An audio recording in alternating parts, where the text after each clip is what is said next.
Bonjour, aujourd'hui je fais une vidéo de finance d'université investisseur. Je vais parler de monnaie, de patrimoine. Euh, il y a 2018, je crois, j'ai fait la crise du siècle qui s'est transformée en université investisseur, accessible d'ailleurs toujours dans la crise du siècle. Donc cette offre n'a pas arrêté d'évoluer, elle a encore beaucoup évolué depuis un an et c'est pour 2024. Je vais encore lui donner une nouvelle direction. Donc c'est ce dont je vais parler aujourd'hui. Donc en 2023, j'avais comme ambition de parler de valeur réelle par rapport à la valeur nominale. Euh, J'avais aussi comme ambition, et c'est bien de ça que je vais parler aujourd'hui, c'est de gérer la transition.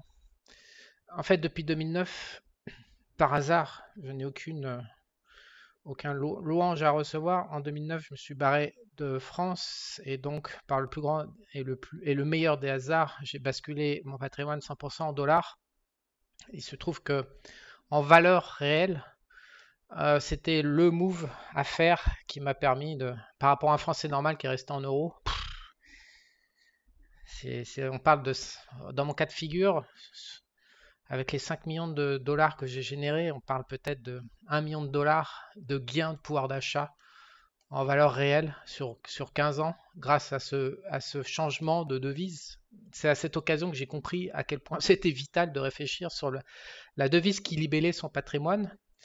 Parce que en fait, à long terme, mais vraiment sur les horizons de 10 à 20 ans, les écarts sont énormes. Si on rajoute cette valorisation du patrimoine avec une devise correcte, si on rajoute la fiscalité, la fiscalité qui prend 50% à peu près des revenus en Occident, après il y a de la fiscalité locale liée aux taxes sur l'essence, les machins, les conneries, mais un peu en standard, ça se balade.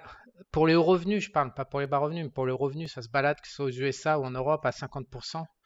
Donc si on prend les 20% de devises, les 50% de fiscalité, bah, je sais pas, en fait, aujourd'hui, au lieu d'avoir fumé 3 millions et qu'il m'en reste 2, j'aurais eu vaguement dans la poche 1,5 million et j'aurais pas pu vivre, quoi. Donc c'est monstrueusement important de savoir gérer la devise et les impôts. Et aujourd'hui, donc j'ai fait ce choix inconscient en 2009. En revanche, depuis 2018, j'ai bien conscience que tôt ou tard, la fête va prendre fin avec le dollar et qu'il va falloir trouver des alternatives. Dans mes visions de 2017, bah, pour moi, en 2030, ça part en couille l'Occident. Beaucoup de gens pensent que ça partait en couille avant.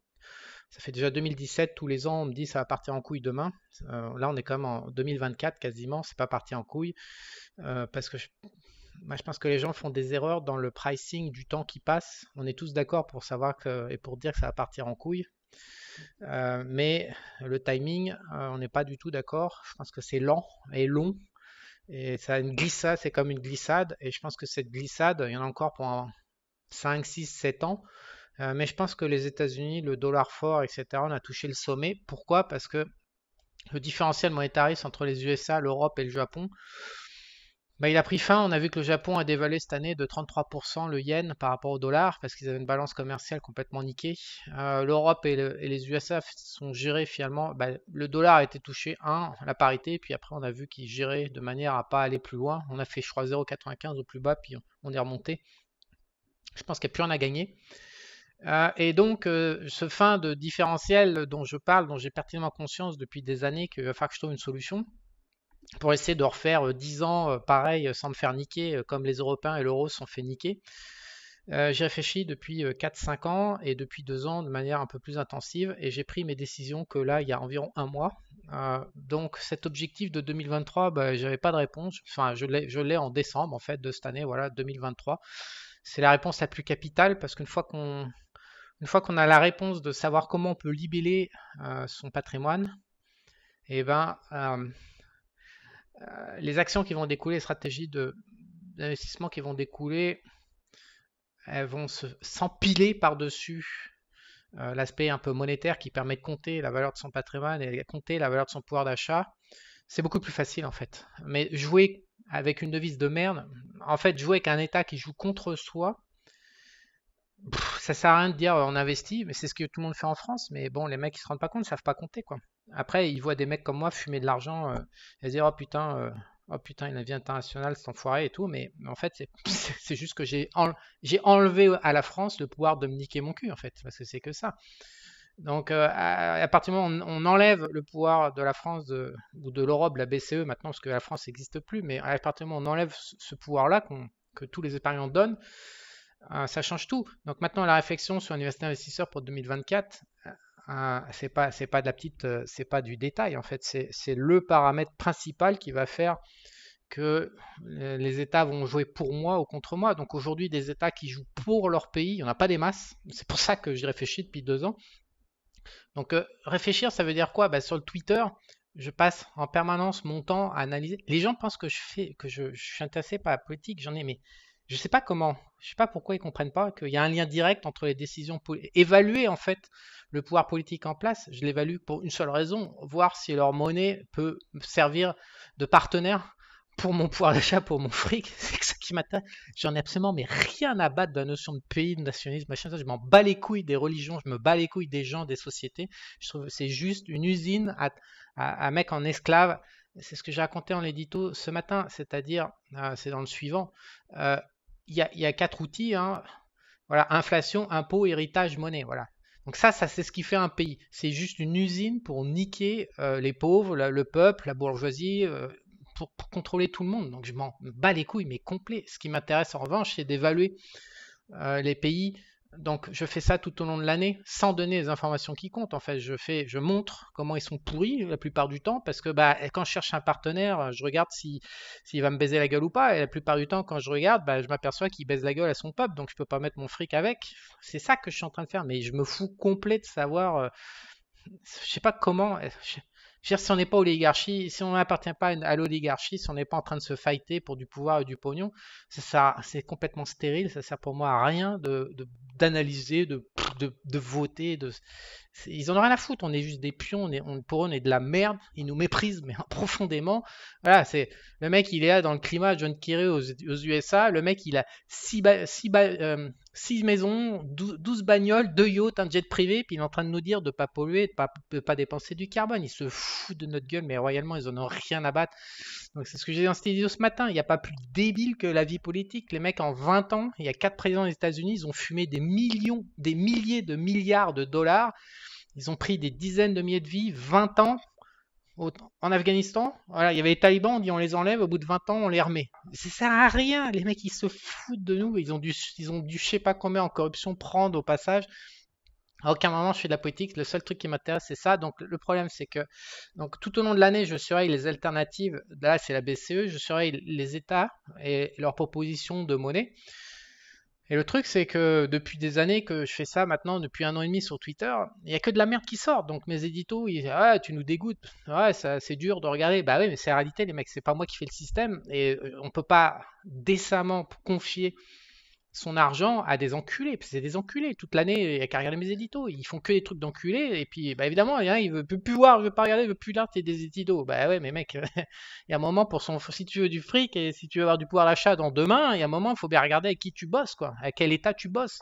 Donc, pour l'instant, c'est port. Donc, les États-Unis n'étaient pas très ports. Là, j'avais confiance dans la Fed, mais en ce moment, les États-Unis ont dérivé depuis 2 ans entre la Russie, le délire sur la Russie, tout ce qui va avec, depuis qu'il y a Biden, je me dis que ça va mal se terminer parce que en 3 ans de temps, en fait, ils ont quand même bien défoncé les États-Unis. Et puis on voit qu'il y a une volonté politique massive. Donc je pense, en dehors de toute forme de président, même si Trump revient, je suis pas sûr qu'il pourra faire quelque chose. C'est comme un rouleau compresseur. Donc évidemment, je réfléchis depuis 2 ans à quoi faire. Donc j'ai enfin trouvé une formule qui me paraît convenable pour le futur. Donc elle va être exposée en 2024 dans l'université investisseur. Donc ça va se partager entre de la rente, une matière première, un autre pays. Je vais garder 40% les USA et puis 10% l'autonomie. Voilà. Donc tout ça, ça va être exposé et documenté. Mettre en place une stratégie sur les actions par rapport à la déflation des actifs et l'inflation des prix.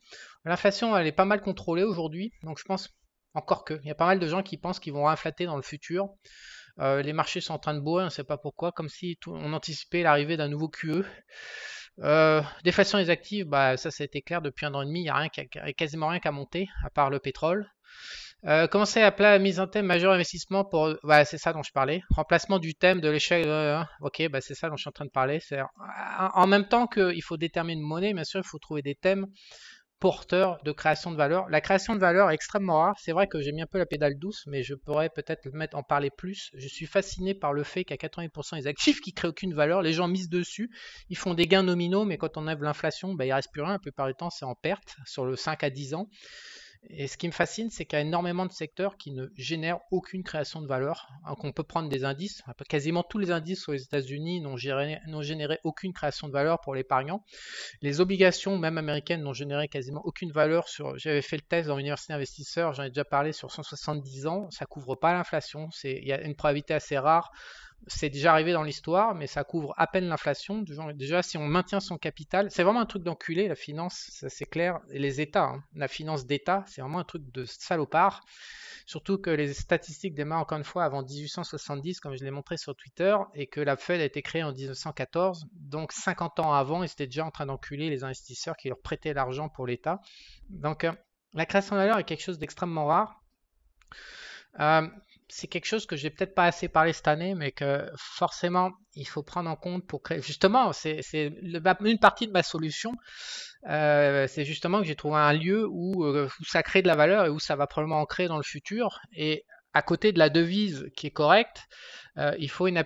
C'est le problème que j'ai. Pourquoi pendant 2 ans j'ai réfléchi puis j'ai pas apporté de solution? Bah parce que j'arrive pas à trouver un mix de devises qui prend pas l'eau, qui se fait pas démonter la tête par la banque centrale du pays avec le pouvoir politique en place, qui est là vraiment pour enculer le peuple, quoi. C'est clairement affiché. Après, il y a ceux qui veulent pas le lire, mais encore une fois, ils prennent une intégralité des mesures et sont destinés à niquer le peuple. Donc ça déjà, ça enlève 70 pays environ qui ont des places de marché, des indices boursiers, voilà, une banque centrale.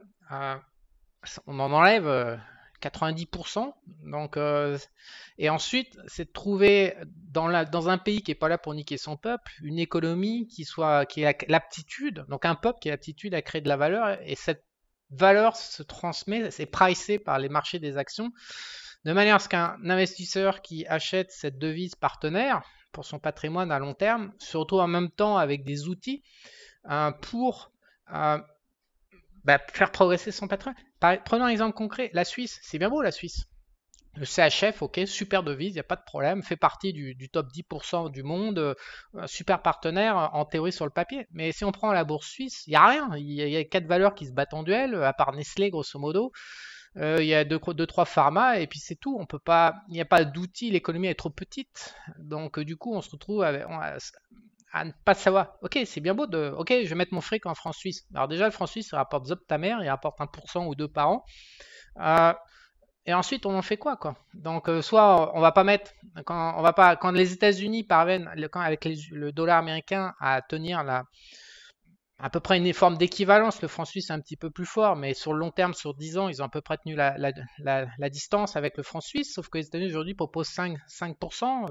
Il y a même des banques qui proposent 5,5 ou 6% à raison 1 an ou 2, contre 1% en France suisse, avec 3 à 5% d'inflation en local partout dans le monde. Ça n'a aucun intérêt d'aller sur le franc suisse pour placer son argent sur les taux fixes du monétaire, par exemple. Et si on se dit, bon, bah, je vais essayer d'aller chercher de la création de valeur, franchement, la bourse suisse ne crée pas forcément beaucoup de valeur. Donc, boum, la Suisse, qui était une super option sur le papier, bah non, on peut pas.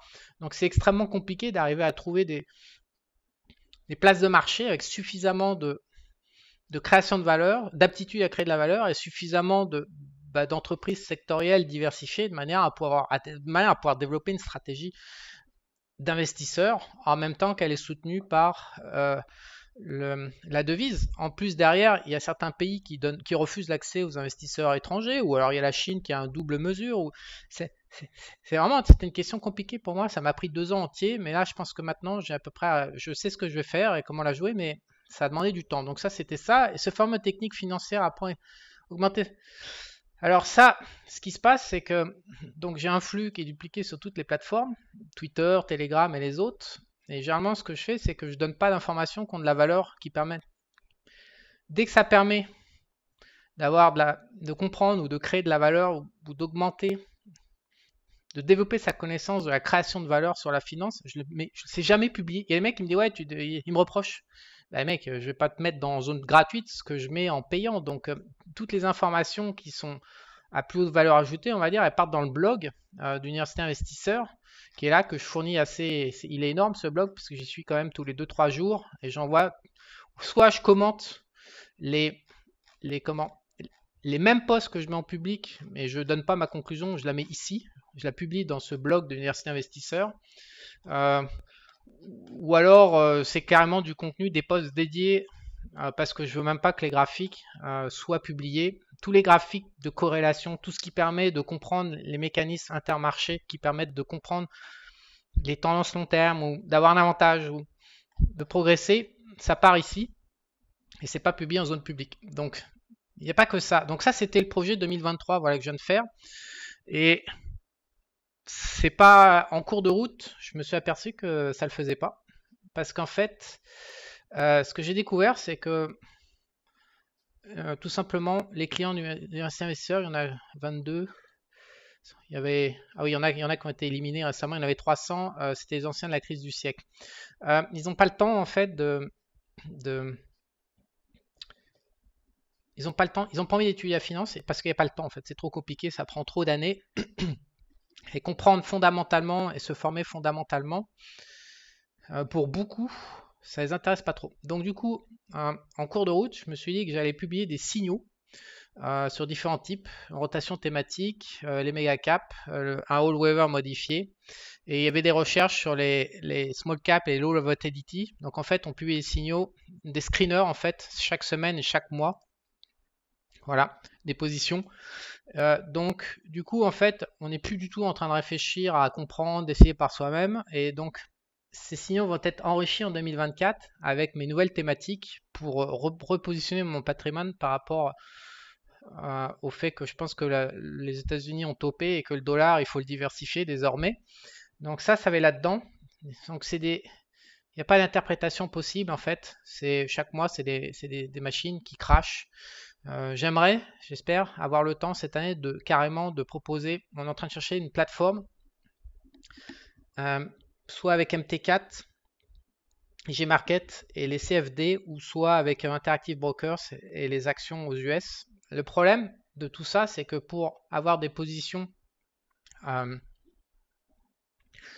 de taille identique, quand on a par exemple 10 positions, si on veut une diversification sur 10-15 positions, et il y a des actions en fait, elles valent $500 par exemple, des bonnes actions. Je pense notamment, il y a un distributeur de produits automobiles, j'ai le ASCO, je me souviens plus du site, je sais plus comment il s'appelle, mais je crois que son action maintenant vaut 1000 ou $1500.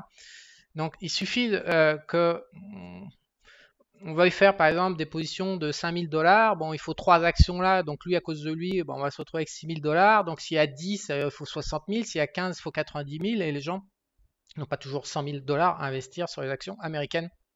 Donc il y a un vrai problème de contrôle du risque, d'allocation équipondérée et de taille de patrimoine, ce qui fait que ça rend inaccessible une stratégie répétitive de signaux avec des thèmes. Donc la réflexion, ça porte sur le fait qu'il faudrait peut-être mieux aller sur MT4 et les produits CFD qui permettent de découper en rondelles une action de manière à avoir 1/10 de l'action, ce qui fait que la personne, les épargnants peuvent avoir une allocation équipondérée comme ils désirent, tout en ayant que des patrimoines de 10, 20, 30 000 dollars.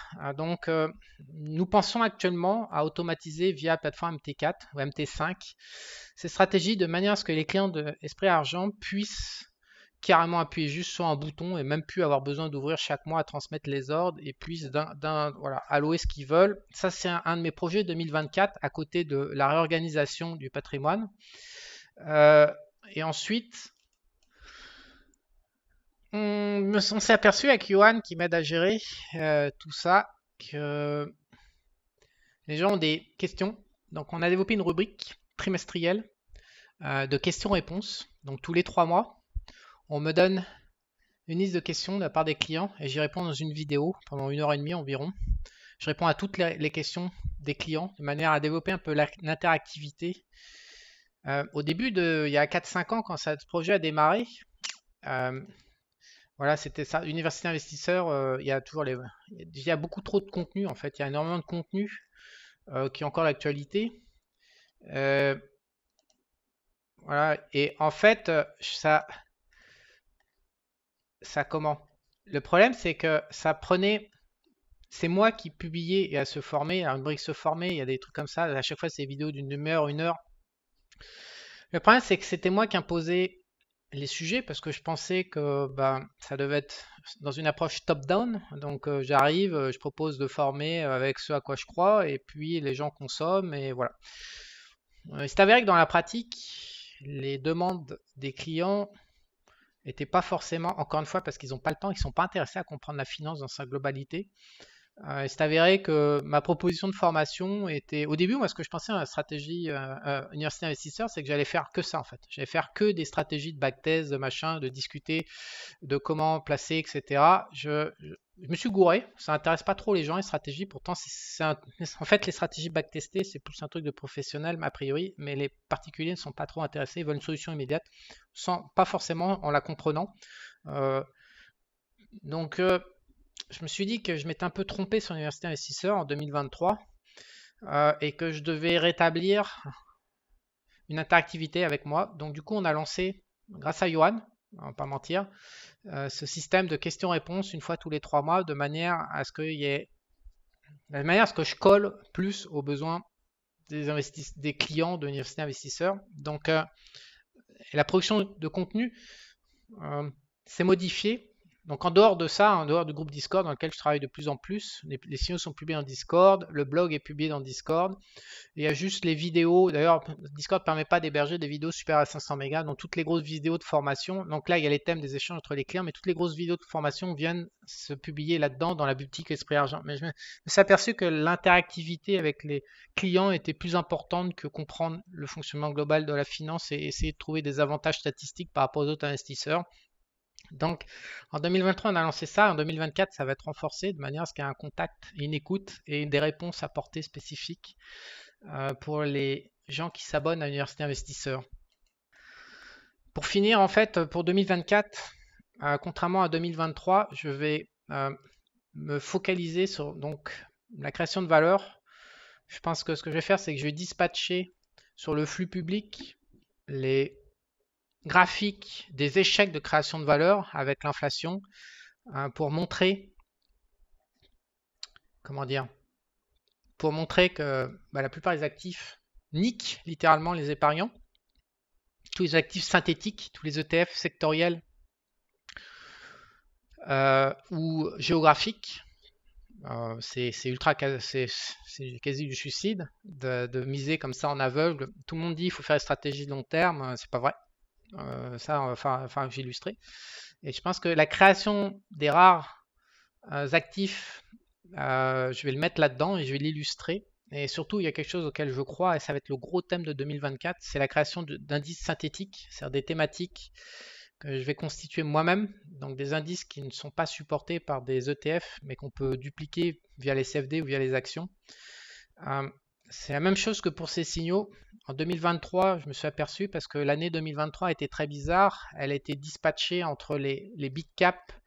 Où est-ce qu'est le graphique? Voilà le graphique en fait des indices normaux depuis 18 mois. On est complètement flat par rapport aux big caps qui se sont envolés. Donc on a des indices qui sont complètement déformés. Et donc je me suis aperçu que les stop loss en fait utilisés pour les signaux que j'utilisais le SP500, c'était pas pertinent parce que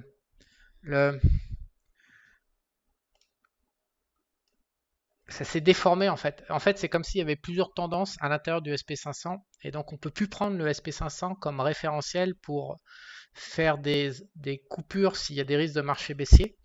Donc aujourd'hui, 2024, pour moi, ça va être... je vais rénover mon système de stop loss et je vais le faire coller à des indices synthétiques qui représentent les thèmes que je propose de suivre parce qu'ils me paraissent importants en tant qu'investisseur. Il me paraissent important de s'exposer pour créer de la valeur sur son patrimoine. Le système de stop loss, il est impératif de l'adapter directement au thème et non pas de prendre le marché standard, le SP500, parce qu'encore une fois, ça ressemble plus à rien en fait. On se retrouve avec des comportements de marché en fonction des capitalisations, en fonction des thématiques. Il y a des écarts monstrueux en fait. Donc le SP500 devient une synthèse. C'est un peu comme l'inflation où le mec qui a une famille avec 4 enfants, il se fait démonter la gueule avec l'inflation alimentaire en ce moment et l'inflation sur les staples, alors qu'un mec célibataire, on sent quasiment pas l'inflation dans les faits. Donc c'est un peu pareil, on est dans des gros écarts. C'est comme s'il y avait des gros. La distribution gaussienne était devenue extrême en fait entre les différents partisans. C'est comme si c'était aplati. On peut plus ranger 80% des gens dans un univers à peu près standard, ça s'est complètement aplati avec beaucoup plus de différences entre les extrêmes. Je pense que c'est la même chose pour les indices boursiers, donc il faut s'adapter en créant des indices synthétiques. Et donc un de mes jobs de 2024 à travers Université Investisseur, c'est de proposer de plus en plus de charts pour montrer la création de valeur à travers des indices synthétiques et non plus se reposer, comme sur ce graphique. Dans ce graphique, j'avais pu les petites valeurs, le Russell 2000, j'avais pris, je sais plus ce que j'avais pris, mais il y avait différents indices. C'était une vidéo, il y avait le value, le mid-cap value, il y avait, je crois qu'il y avait le SP100 en fait, les 100 plus grosses capis, et puis il y avait les 7 mid-cap qui démontrent tout, voilà, qui sont des méga caps en fait aujourd'hui, qui ont plus de 500, qui ont plus d'un trillion de capitalisation. Voilà, je vais ventiler, je vais faire un travail de recherche pour ventiler, pour donner de l'information, pour regarder les marchés sous un nouvel angle, pour essayer de traquer la création de valeur. Il y a un truc qui m'a marqué en 2023, j'avais publié ces indices de Goldman Sachs. Quand le dollar était ultra fort, en fait, ça favorisait les entreprises qui ne vendaient pas à l'international, mais qui vendaient au contraire en national. Et donc, ils avaient fait un indice des boîtes qui achetaient à l'étranger, qui revendaient aux États-Unis. Et cet indice a explosé pendant que le dollar était fort. On va remettre le cours du dollar. Voilà, en fait, Goldman Sachs a fait son indice en 2000. Il suivait surtout en 2022. En fait, le dollar index est passé de 90 à 115. Donc, on avait une fantastique réévaluation du dollar partout dans le monde. Donc, les entreprises américaines qui exportaient étaient extrêmement pénalisées. Et celles qui achetaient étrangers et qui revendaient sur le sol américain, elles, c'était le pactole parce qu'elles achetaient de moins en moins cher à l'étranger, puis elles revendaient au même prix aux US. Donc, leur marge explosait. Et Goldman Sachs s'était dit, je vais faire un indice de ces boîtes comme ça, dans cette situation-là. Évidemment, l'indice explosait en bourse. Or, il n'y avait pas d'ETF, il n'y avait rien. Et Goldman Sachs, ils ont des baskets comme ça d'indices thématiques. Ils en ont plein, plein, plein sur tous les thèmes. Et à chaque fois, c'est ultra pertinent. Et je pense que c'est ça le futur de la finance parce que c'est une enculade. C'est devenu une enculade des indices normaux. Il y a trop d'argent sur le passif et ça marche de moins en moins. Les thèmes des ETF passifs marchent de moins en moins, encore une fois. Je ne sais pas si c'est parce qu'il y a de plus en plus de capitaux et donc ça neutralise l'avantage. Mais je pense qu'aujourd'hui, il faut aller constituer des indices avec des thématiques plus fines que ça. Par exemple, l'envolée du dollar. Une autre fois, ils avaient un indice, ils avaient constitué un indice. Je crois que c'est comme quand il y a de l'inflation, les salaires augmentaient. Et donc, ils avaient sélectionné toutes les boîtes qui avaient le moins de main-d'œuvre, un truc comme ça. Et bam, on voyait ça exploser par rapport à la situation de l'inflation et des salaires. Et tout était comme ça. Et c'est ça le futur pour moi de la finance. Et c'est ça le futur de la finance qui marche pour les investisseurs. Et c'est ça que je veux travailler en 2024 dans l'investissement investisseur, publier du contenu sous forme d'outils. En fait, parce que ce qui est compliqué, c'est à partir de la recherche fondamentale, c'est de le transformer en pratique et en décision immédiate pour son portefeuille. C'est ça qui est pas facile à faire. Euh, donc voilà, donc tous ces projets, dont je vais faire la liste sur la page de vente, c'est 30 euros par mois, avec Black Friday, avec le code qui est en cours, pour participer pendant un an. 30 euros me semble pas un prix excessif. Je pense que c'est la qualité des informations qui vont être générées, informations qui m'intéressent moi-même. Je suis en premier intéressé à... encore une fois, j'étais très attentiste en 2023. 2024, ça va être une année d'action. Et donc, je pense que les clients pour 30 euros par mois, en plus de l'accès à la communauté, en ont pour leur argent, de mon point de vue. Voilà. Si vous êtes intéressé, encore une fois, profitez. Il y a encore quelques jours pour le Black Friday. Après, on va fermer. On est actuellement, je vous parle le 8 décembre. Il reste que quelques jours pour s'abonner à cette offre. Après, le prix normal, c'est 600 euros hors taxe. Actuellement, c'est 360 euros hors taxe. Voilà, je vous dis à bientôt.